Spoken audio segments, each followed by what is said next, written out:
Hey, welcome back. And in today's tutorial, we will be looking at how to create a socket interactor. Um, Sockets are a powerful tool that you can use inside of the XR Interaction Toolkit to allow you to create specific areas for objects to snap into place. So this can be really useful when trying to create interactions that the user needs to place an object in a very particular spot in a very particular orientation, such as like say putting a key in a door lock or things like that. And is a also a really good way for providing visual feedback to the user on what sort of objects they need to interact with and in order to perform some sort of task, right? So we can use a combination of collider events to trigger a visualization of the socket so that the user knows, hey, take that object and place it here. So we're going to go through that. All right, so let's just go ahead and dive in. You can see I've done a little rearranging to the space here. I've kind of moved my little scanner so that it's down at the end of the conveyor system, and I'm going to take the different interactable objects that we have, and I'm going to go ahead and just place them over here on the floor. And then what we're going to actually do is we're going to create sort of a would-be e-stop, control station for the conveyor belt. And in any manufacturing facility, often there are like safety keys and an emergency start and stop button. So we're going to go ahead and try to replicate that sort of behavior. And what we want to do is we want to place a socket interactor here underneath the safety key label that I created, so that we can go ahead and grab one of our cubes here and use that as sort of the key. And then we'll update the stop button and start button script to check that the key is in fact in place. So let's go ahead and dive in and start doing that. So the first thing I'm going to do is I'm going to come over to my conveyor controls object, and I'm going to create a new empty game object inside of that, and I'm going to call it um, safety key socket. And if you want, you can just call your empty game object socket interactor. Um, or if you're using a very particular object for your scene, go ahead and name it something relevant. And what we're going to then do is we're going to, on that empty game object, we're going to add an XR socket interactor. And at this point, we're almost all the way there on what we need to do sockets. So it's actually really simple. Now, one thing we might want to do is we probably want to create some sort of a material for like when we hover over on the socket interactor to sort of like give the user an indication of where the object's going to snap. So I'm going to go ahead and create a new material, and I'm going to make it I'm going to change it from Universal Render Pipeline Lit to Universal Render Pipeline Unlit. And then what I want to do is I want to set it to transparent, because I don't want it to like obscure anything. I want it to have this kind of cool glowing, kind of see-through like effect. And then what I'll do is I'm going to change the color to, maybe like a kind of a nice little bright greenish yellow color. Maybe just straight up yellow. Yeah, let's go with that. That seems like a good choice. And then once we've created our material here, let's call this socket feedback. And now that I've done that, I'm going to come back over to my safety key, and I'm going to go ahead and drag that on. And one thing I forgot to do is I'm going to change the alpha value. So I do want this to be more transparent. So let's set it to like 130. That's probably good. All right, so got that. And Now the next thing I need to do is I need to check on the position of our socket interactor. All right, so right now it's sort of here in the center of the world. It's not really where I want it. I kind of want it to be on the actual conveyor control. So I'm gonna actually drag this out really quickly, and I'm just gonna put it at 0, 0, 0, and then I'm gonna drag it back onto my conveyor controls here. All right, and so now when I push it in 0, 0, 0, and then I drag it over, drag it up, and let's make sure that this is where I want it. So it may take you a second to kind of figure out where it's an empty game object exactly where it should be. And, you know, one thing you can do that that can help with that is just simply add, you know, a 3D cube onto it, and then just set that cube size to like, you know, something relatively small, like 0.1, 0.1, and 0.1. So in that way, it becomes a little easier to see where the socket interactor is actually going to be. So if you need some way of figuring out that visual, that's kind of a quick and easy way to do it.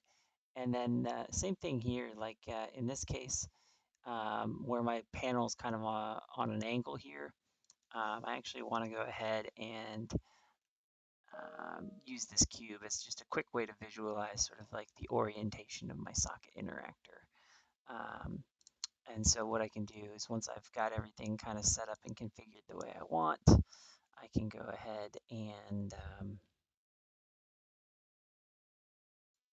just delete the cube once I'm done, or just turn off the visual for it.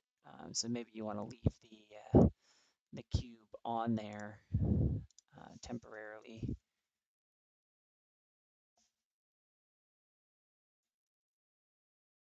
Just as a way of doing that visualization. And once I've got everything positioned where I want it, so that looks pretty good, then I can just come back over here and I can just turn off the cube. And then that way, if I need to ever move it again, I can just turn the cube back on and move it around the way I want. All right, so I think we're pretty good there. Now, the only other step that we need to do is we need to add a sphere collider. It doesn't have to be a sphere collider, but, you know, I think that in general, the sphere collider works pretty well for this situation. You could choose to use a box collider if you'd prefer. But we're gonna go ahead and do that, and let's just set it to about 0.1. Let's actually make it like 0.05. Maybe a little bigger than that. So instead of 0.1, about like 0.075. So like not super big, but like, you know, where we basically we want the person to put the cube reasonably close to the location. And again, what this collider is going to do is going to cause the socket to turn on when the user brings the object closer. So again, you could play around with this. I mean, we could make it such that you know, we could actually make it relatively big to where it's basically like this entire space, so that as soon as you pick up the cube and enter this space, that it lights up. So that could be an option. So I'm going to play around with that, and we'll kind of see how it goes. Right. So let's set this actually back down to like 0.5. So I don't want to be like all the way inside. I'm going to just be kind of close. All right. So we got that set up, and the other thing that we want to be mindful of is that we want this socket interactor to be a child of a game object that is at a scale of 1, 1, 1. So right now, the socket interactor, this game object, its scale is 1, 1, 1, but it's actually a child to this conveyor control system that is a scale of 0.3, 1, 0.3. Now, I'm not sure why this is super important. I just get the impression that, reading the documentation, that sometimes this can, create just some like weird issues. So what we can do is let's actually use our cube here. And let's turn our cube back on.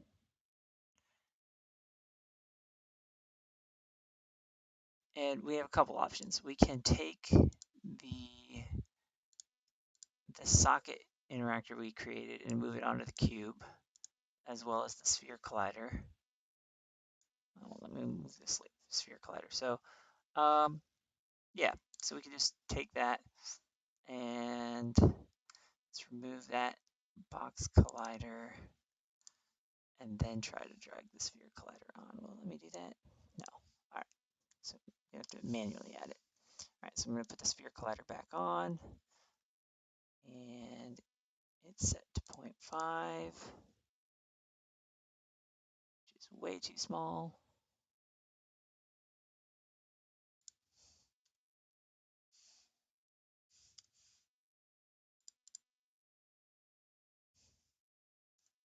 There we go.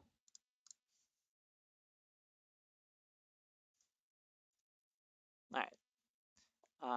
And now we can use this empty game object, this safety key socket, as the parent, and we'll use the cube as the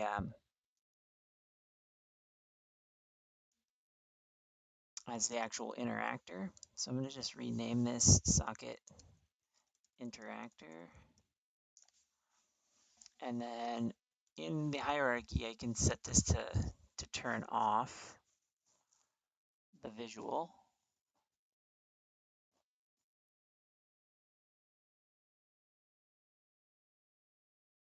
And then we should be all set. Now, the other option would have been, rather than kind of changing what I already had here, right? So like maybe if I want to undo this, I'll show you the other way that we could do this.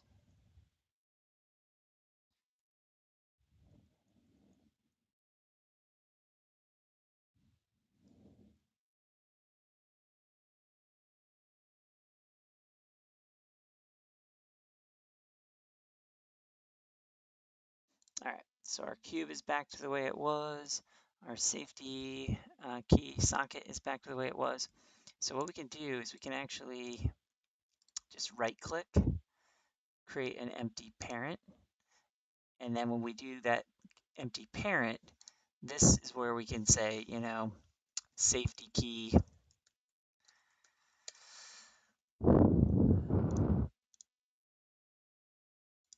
socket,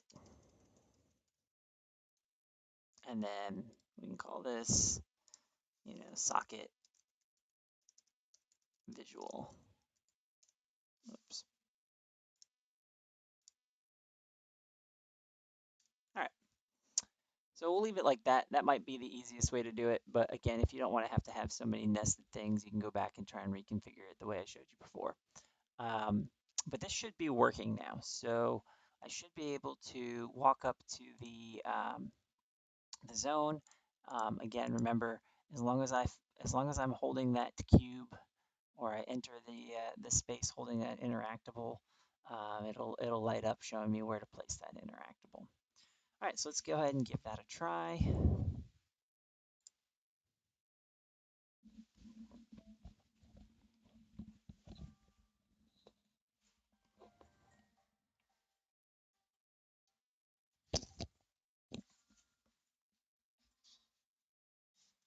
Now, a couple things just again real quick to kind of review.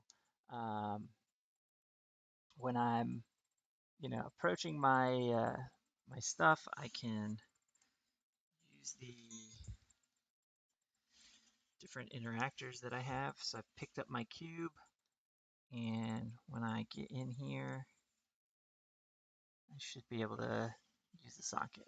Now, for some reason, it's not working, and I'm getting kind of a weird sort of behavior where looks like my collider is broken. So let's go ahead and just double check the settings.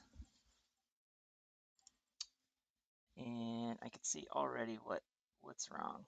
So right here on my sphere collider, right now it's set up such that it's literally physically creating a barrier. What I need it to do is to act as a trigger. And so if I use that, then it should actually behave properly. And I should see some sort of a visualization appear.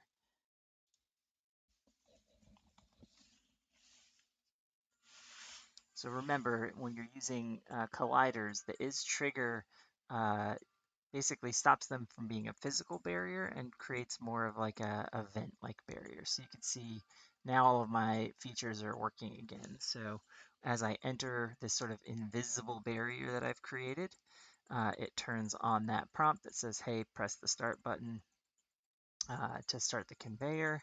I can also use my Ray interactor here, which is behaving a little weird today. Not sure why it's not working on all these, but must have the distance set to something weird. So now you can see, now I've got this cool visualization that says, hey, this is where my socket goes. And you can see now that I can place and grab the object from my socket. Um, and so it snaps into place. Now, obviously, there's some different things that you would need to do to like configure this so that maybe it like, shrunk the size down, and you can do that using scripting. Or you can just make sure that when you're grabbing your object, that that you've kind of positioned things such that it's going to be in a place that's going to fit. Now, one thing that's interesting about the way we have the socket set up right now is that if I grab any of the other objects in the space, you'll see that, well, first of all, this thing wants to stay connected. But you can see the other thing that's interesting is that it's reading off of the object that I have grabbed, right? So that's not exactly the kind of behavior I want. I'd prefer it to be, something that I could just use to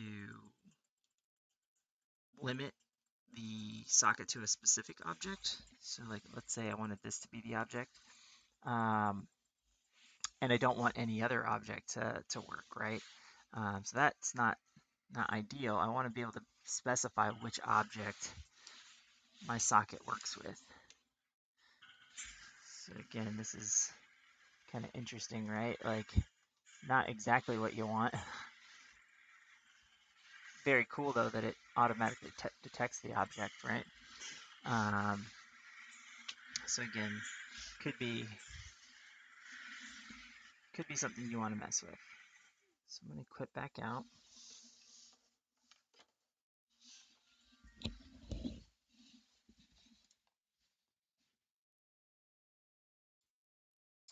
All right, so given that we can basically place any object in our socket, let's go ahead and let's try and fix that problem, because I really don't want just any object being able to be my safety key.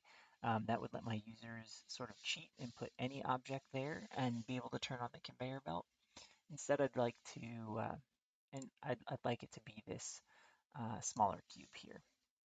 So first thing I'm going to do is I'm going to resize this smaller cube to like 0.05.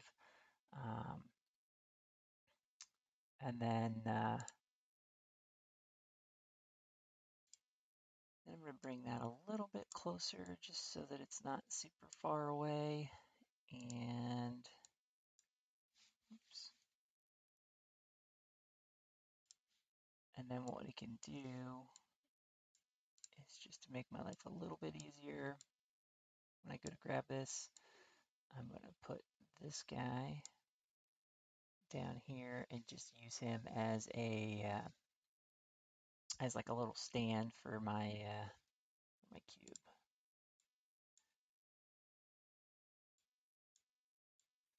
That'll make it just a bit easier to grab, hopefully. Actually, we can bump this up a bit.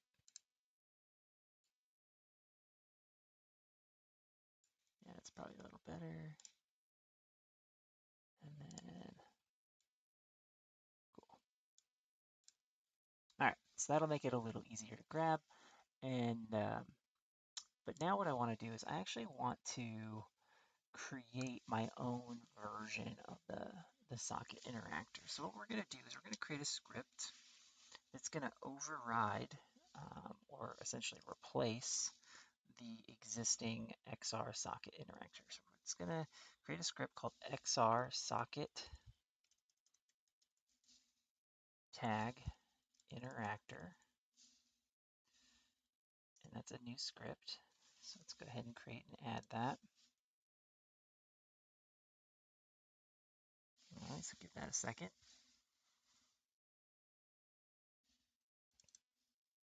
Now we're going to open this up, and then we're going to come up here and we're going to type using Unity engine.xr.interaction.toolkit, because again, that's where the socket interactor is coming from. And then what we're going to do is we're going to change this thing that says mono behavior, and we're going to change it to XR socket interactor. All right, so what that's telling the system is that this XR socket tag interactor is essentially the same thing as a normal socket interactor. So that's what overriding is doing. It's saying like, I want all of the same characteristics, all of the same properties, all of the same settings, all of the same behaviors as a socket interactor, but I'm going to now add to or change parts of that so that I can then control the behavior, in a slightly different way. All right, so the first thing we're going to need is something to tag our item with. So we need a public string that we're going to call target tag.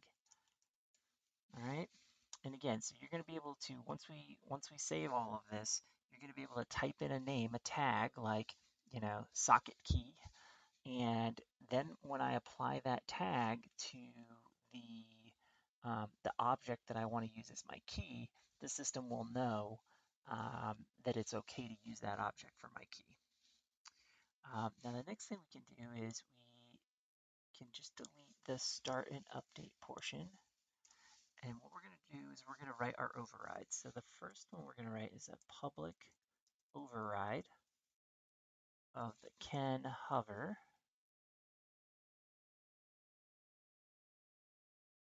And let's see, can hover. Forget if it's supposed to be the base or the hover interactable. Let me check on that real quick. All right, yeah, so it's going to be override can hover interactable. So double click that. And then all we're going to do is we're going to modify this statement, return can hover. And we're going to add this double ampersand or double and we're going to type interactable dot transform dot tag, and we're going to ask it to check that it's equal to our target tag. So it's saying, it's telling the system for the interactable that's being grabbed, check to see that that interactable's transform tag equals the tag that we defined. So if I call my tag socket key and I applied it to the fire extinguisher, it would check that the fire extinguisher had that name, and then if it did, it would use it as the key. So the next one we need to do is a public override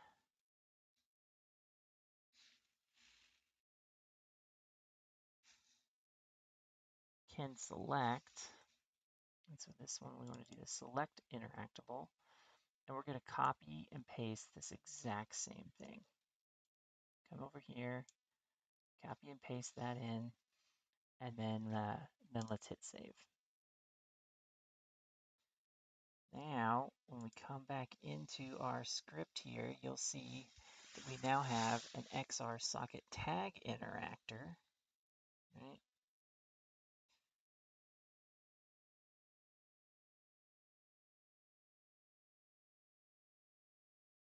And in our settings here, you can see it's a little bit different from our XR socket interactor. So that when I come down here, I still have the interactable hover mesh and all the other settings, just like I was a normal socket interactor, except the difference now is I have this target tag. So in here, I'm going to call it socket key. And then on my object, I need to come over to this tag portion here where it says untagged, and I need to add in a socket key. So you can see right now I don't have any tag for that. So I need to hit add tag, and I need to come over and I need to add a new one, socket key, hit save. And then if I click back on here, now I have socket key as an option. So I can click on that. And then what I need to do is I need to come back over to my socket, and I'm going to go ahead and turn off my original socket interactor, right? I'm going to turn that off. I don't need that anymore. I'm going to come over to the new one that I just created, the socket tag interactor. And then I need to come back into my materials because I need to reapply that hover onto here. Now I've got that. So now if I've set this up correctly, it's going to check that my cube has that socket key tag on it, which it does now. And then when I grab this cube, it will let me attach it to the socket. And then let's drag this other red cube over just as an example. I'm going to drag this red cube over, put it on the table, so to speak. And now let's give this a try and make sure everything's working.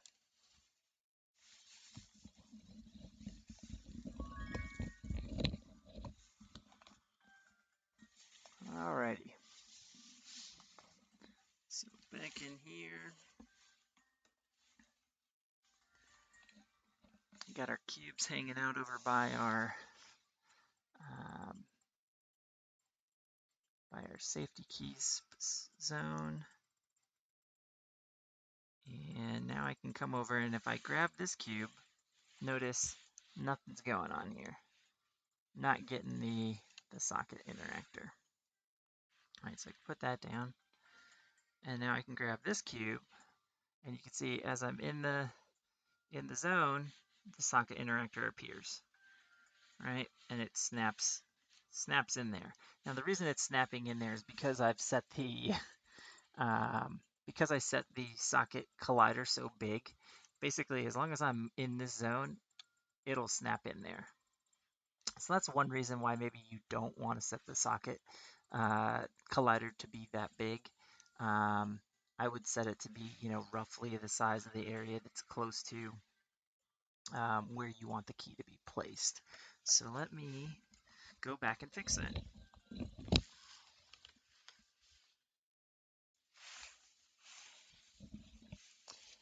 All right, so what I'm going to do is I'm going to come back in here to my sphere collider, and I'm going to set that down to like 0.1.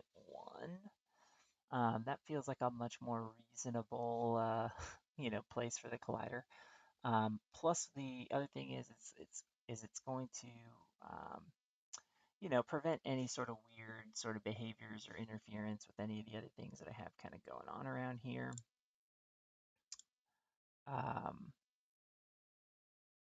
Let's see.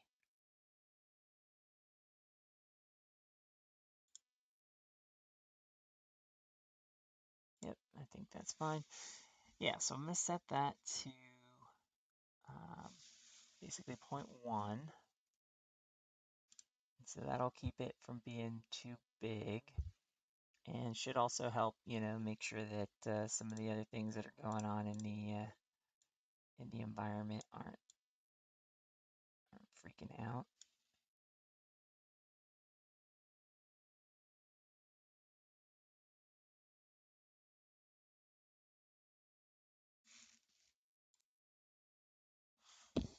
Okay, so I've got my socket interactor working the way I need to, and now the only thing I need to do is to update my script on my push button.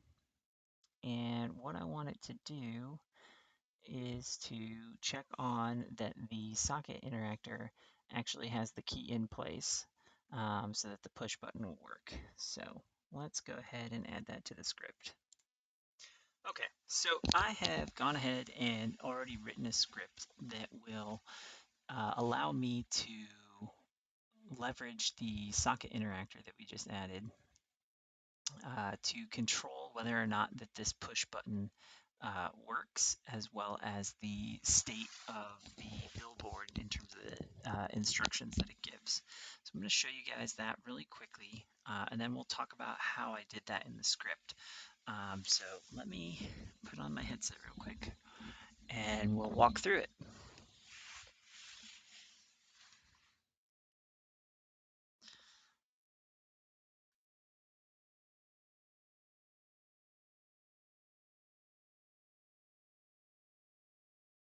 Okay, so when I start out in my scene, I don't really have anything going on, but if I walk toward the conveyor, I get a prompt that tells me to insert the safety key. Now, this is where I would probably, highlight the cube or something to make sure that the user knew what the safety key was. But, for this purpose, we'll skip that step for now. So I'm going to actually grab the safety key and I'm going to put it into the socket. You can see that when I put it in, it tells the prompt to update to press button to start conveyor. If I remove the key, it tells me to insert it. If I put it back in, it tells me to start. I can go ahead and start the conveyor from here. And once I start the conveyor, you can see that it's rolling. And again, I can take, an object and I can put it on the conveyor belt and it'll roll on down. If I hit stop on the conveyor belt, I get the start conveyor prompt again. If I start that back up, but I remove the key, it e-stops it, right? So that's kind of the behavior that I wanted. And then if I want to start the conveyor back up after inserting the key, I can do that. All right, so seems pretty straightforward, but turns out actually implementing this is not quite as straightforward as you'd think. So let's go ahead and very briefly look at what I had to do to get that set up. So first and foremost, if you recall, in order to even just get the little tooltip to appear, I set up a collider. Let me visualize that for you guys real quick. I set up a collider in and around this space. When my character controller enters this collider, it will detect that, and then it will cause the tooltip to appear. Now, one of the things that I realized sort of after the fact that I needed to do to improve this was to update my XR origin to have the tag player on it. And this was important because as I wanted to use the socket interactor, what I discovered was that the collider on the socket interactor gets activated when I grab it.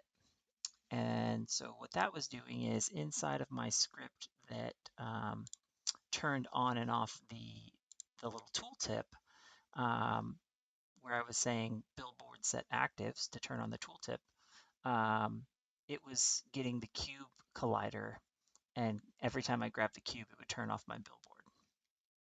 So if you were following along in the previous tutorial where we went over the tooltip, this is an improvement we need to make so that when we're interacting with objects inside of that region that we've defined for the billboard to be on, that the billboard stays on.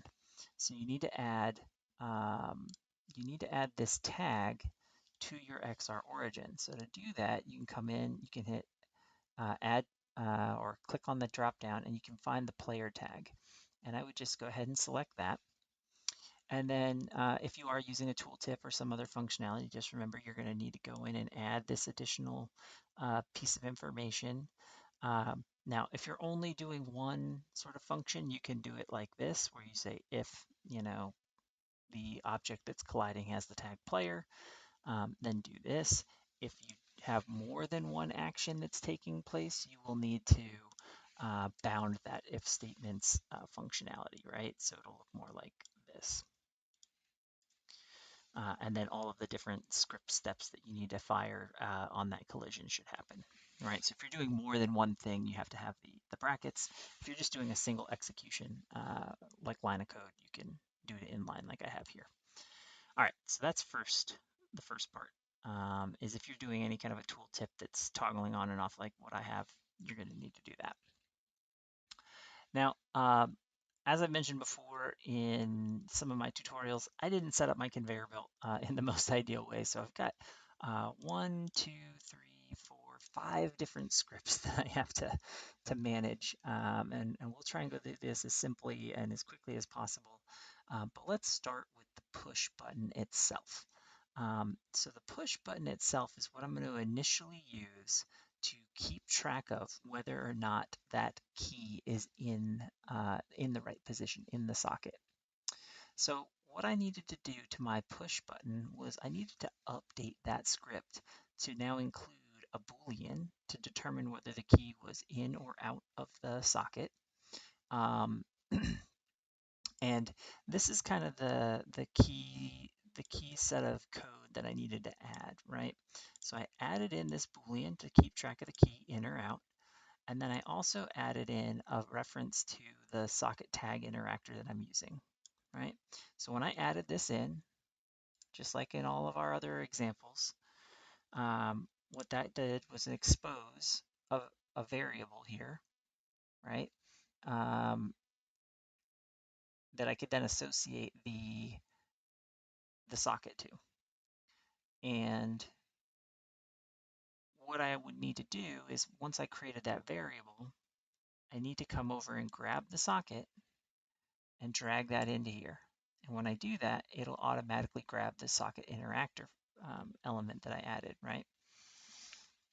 So once I have that socket interactor, I still need to set up the event, the thing that we're listening for, just like we did with the push button, right? So when we created the push button to do something, we added this line that said, hey, when the push button gets pushed, fire this method, fire this piece of code, toggle object on. We need to create essentially something similar for the socket. So in this case, it says, when an object enters my socket, go ahead and turn the key on. When an object leaves my socket, exits, turn the key off. So this line, the very first line, turns on and off my conveyor belt. And then I have these two functions down here that turn on and off the key. So when you type in this line of code, right, socket, get component, select entered, add listener, you're going to create this toggle key on or toggle key off, or whatever the behavior you want to call it. In my case, it's representing a key. In your case, it may be planted, plant removed, wheel attached, wheel removed. Whatever you're using sockets for in your game, you might want to give it an appropriately named function. And then inside your function, this is where you'll determine what should happen. In my case, I just needed to say that the key was in or out. Now, if my code was structured a little bit differently, and I didn't have so many scripts that I was managing, I could probably do everything inside of here. So I could do something like check that the key is in. If the key is in, then check to see if the conveyor's on or off, or check to if the key is in, then check to see if the button's been pushed. So there's different ways that I could have structured this code. So it's not the best example, but it should start to become a bit obvious to you that, if you have one script and it's kind of managing everything, that can be, better or easier.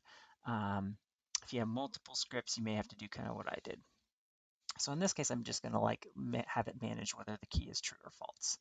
Now, the other thing that I did in here that's unique to my specific use case is that when the key gets pulled out, I actually need it to turn the conveyor off because it's a safety key, right? So as soon as that key gets pulled out, I need the conveyor to turn off.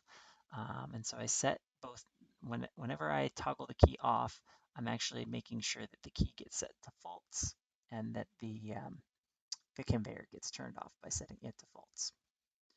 All right, now I've got a bunch of other things. So um, let's start with just the roller. So the roller is what pushes my objects on the conveyor, right? So I do that by setting the speed, and then when I've set the speed, the system grabs that information and applies that as a velocity to the object that lands on the conveyor belt. So in my script, I had to do a couple of extra steps. And again, if you're doing all of this inside of one script, you won't necessarily have to do this. I'm just showing you this as an example of like how you can pass information between different scripts in the off chance that you have more than one script controlling things and you need to share information across them. Ideally, you might have all of this in one script, and then you could just pass information from the variables that you already have in your script. But in my case, unfortunately, I have all of these different scripts I've got to manage. So what I'm doing in here is originally I already had some information about the conveyor, right? So basically I listen for whether the button gets pushed, and then I was turning on and off the conveyor from that. Well, I needed to add an extra step in here.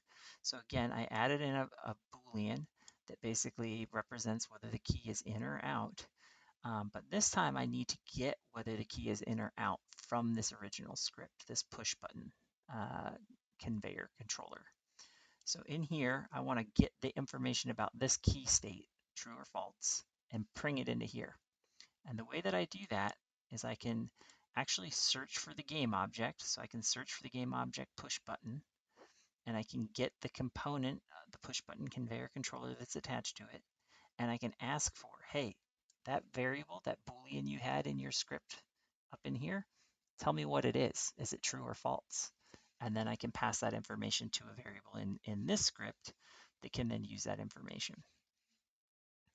All right, so at the very beginning of the game, it just double checks and makes sure that all of my scripts are essentially set to the same value. So the push button determines that. And then each of my scripts on start is going to call that same function to say, hey, go find that push button and set the key in value to the same thing.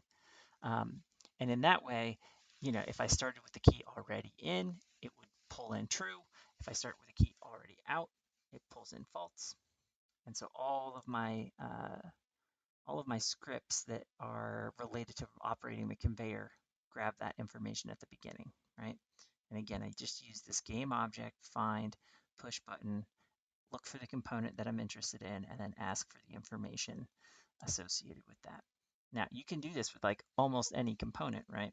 So there's a bunch of components on this push button. I could have asked for the simple interactable. I could have asked for the poke filter. I could have asked for the poke affordance and then, grabbed information, from within them, right? So it's pretty versatile. So it's not, you can't just use this exact line of code. You're going to have to think about, what object you're looking for. The other thing to keep in mind is right now I only have one push button in my scene, and it's called push button. If I add 12 push buttons and they're all called push button, or one's called push button 1 and one's called push button 2 and one's called push button 3, this function is looking for that exact name. So this is kind of a quick way to do it, but it's not always the best way. The alternative would be I could add in a, a public game object, and then I could do what we've been doing, right? Where I drag in a specific object into that variable, right? And so that may be a better choice for you. So just keep in mind, there's like a dozen ways we can do this. and it can get a little confusing, but at the end of the day, you have to be sure that you're passing the correct game object, whether that's through creating a public game object and dragging that object in, or whether you're searching for it by name, that you're grabbing the correct object. So just keep that in mind, kind of a tip or trick for some of the scripting kind of stuff. All right, so at the start, make sure that all of my scripts are pulling that information in, so I'm good there. Now the next thing I need to do is I need to have a way of making sure that all of these scripts update the state of my key value. So when I am putting the key in and out of that socket, I want the system to do a check and say, hey, on each update, just tell me what the state of the key is. So again, you see kind of the same line of code where the first thing I do is I check, has the value of the key changed? Because if it hasn't changed, I don't need to do anything, right? If it was already false and it's still false, I don't need to do anything. But if it's false and now the game object is saying it's true, that tells me, oh, I need to update.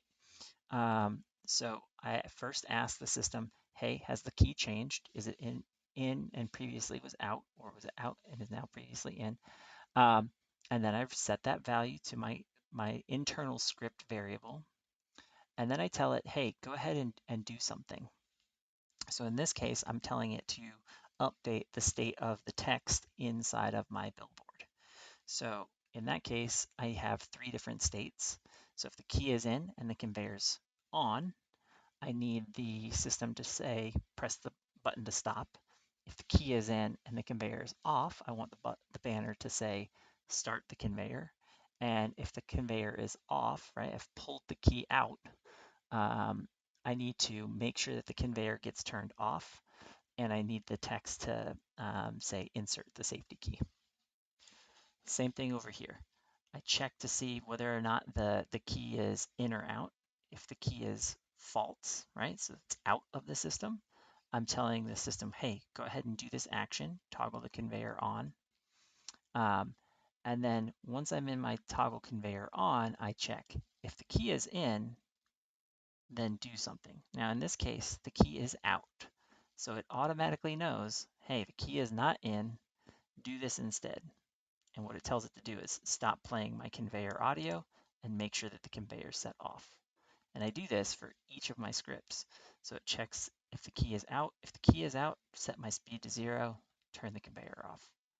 If the key is out, right here, the key is out, change the speed to 0, turn the conveyor off. Same thing up here. If the key is out, turn it off.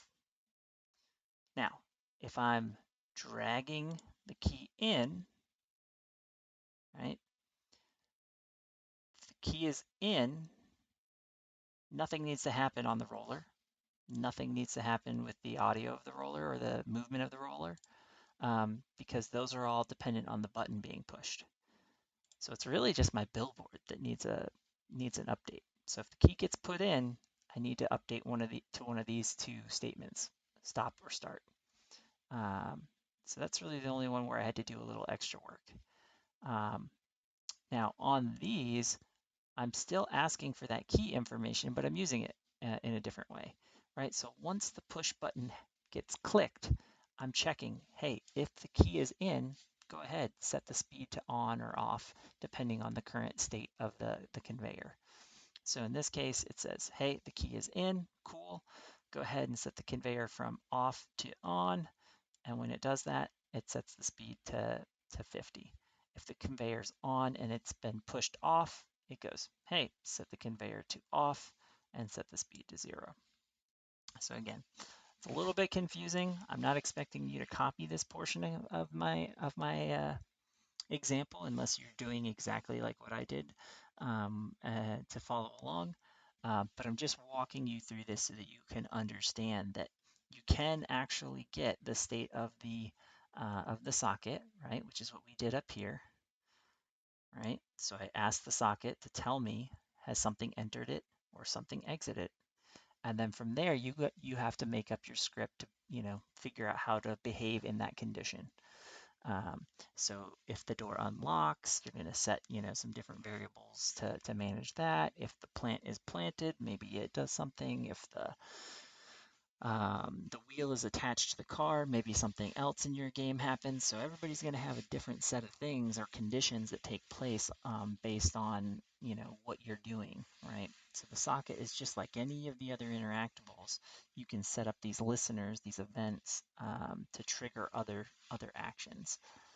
So hopefully this isn't too confusing and you find this helpful. If you are struggling with this for some reason and you do need to use or want to use the sockets, feel free to reach out to me and hopefully we can figure something out for you. So with that, hopefully you guys,